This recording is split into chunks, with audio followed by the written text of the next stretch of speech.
Saudara-saudara yang dikasihi Tuhan, fungsi rumah di masa pandemi COVID-19 menemukan bentuk asalnya.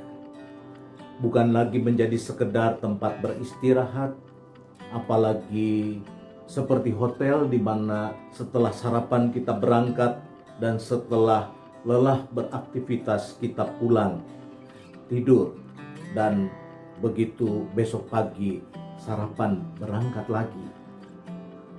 Sekarang justru rumah menjadi pusat banyak aktivitas, banyak kegiatan, baik usaha, pekerjaan, dan juga pelayanan kita. Sering kita rapat dari rumah untuk urusan pekerjaan, kita rapat dari rumah untuk urusan pelayanan, dan kita melakukannya dengan penuh sukacita. Dalam keadaan seperti ini, kita sebagai suami yang aktif bekerja jadi bisa merasakan betapa beratnya tugas seorang ibu rumah tangga, terlebih ibu rumah tangga yang beraktivitas bekerja. Ia bukan saja mengerjakan tugas-tugas dari dapur sampai ruang tamu, tetapi ia juga mesti disibukkan untuk memikirkan besok mau makan apa, lusa mau masak apa, lalu kemudian besok lusanya mau ganti dengan menu yang bagaimana.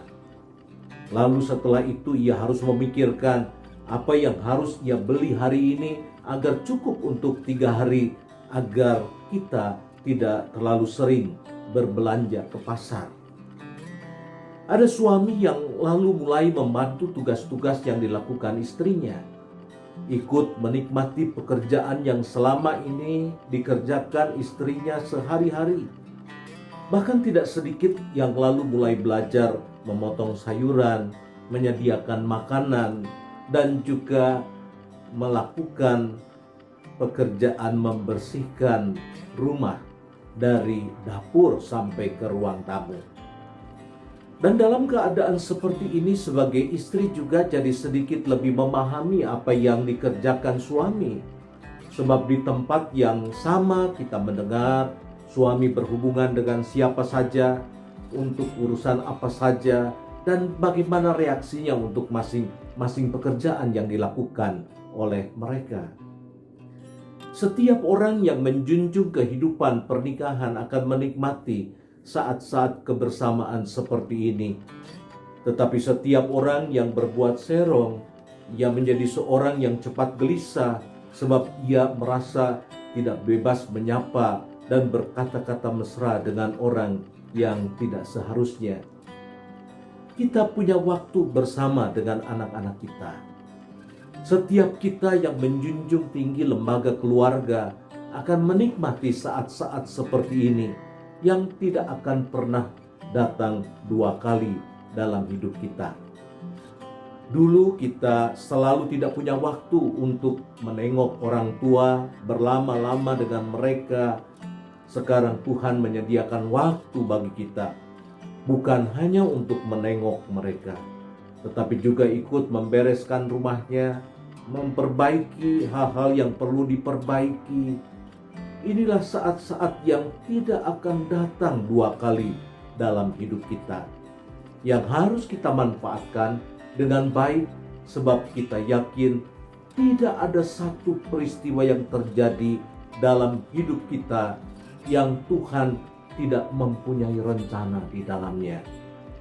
Di balik sebuah peristiwa buruk, ada sisi baik yang tidak terlihat. Di balik pengalaman-pengalaman yang menyesakan, ada sisi-sisi yang bisa melegakan, dan setiap sisi kehidupan mesti kita perhatikan bersama-sama. Ingatlah firman Tuhan dalam Roma 12 ayat 12 yang mengatakan kepada kita, bersukacitalah dalam pengharapan. Dasar sukacita kita bukan apa yang kita alami sekarang.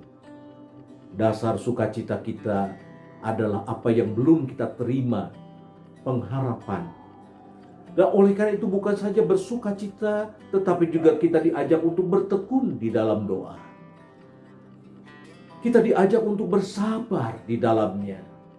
Sebab ketika kita bertekun, kita bersabar, maka pada waktunya Tuhan akan menyingkapkan sisi-sisi yang tidak terlihat di dalam kehidupan kita. Selamat merefleksikan sisi-sisi lain di balik masa-masa sulit yang kita alami, ketika kita memberikan banyak waktu kita di rumah, ketika kita mempunyai banyak waktu bersama dengan anak-anak, bersama dengan pasangan kita, dan juga bersama dengan orang tua kita. Tuhan memberkati kita. Amin.